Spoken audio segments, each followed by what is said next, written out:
আমার আজকের নিবেদন, নাম না জানা অভয়া, কলমে পথের কবি। জেনে গিয়েছি অনেক কিছু, তাই তো আমার জীবন শেষ। প্রতিবাদ আর করা হলো না, বিদায় জানালো ভারত দেশ। আমায় ধর্ষণ করে করলো খুন, রটিয়ে দিল আত্মহত্যা।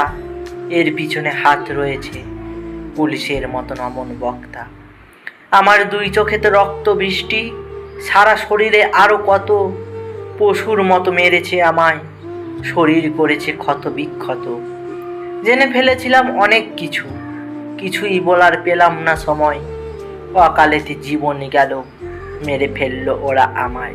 মরার পরেও যাচ্ছি রেখে কিছু প্রশ্নের উত্তর চাওয়া। মরবে কত বলতে পারো আমার মতো আরো অভয়া?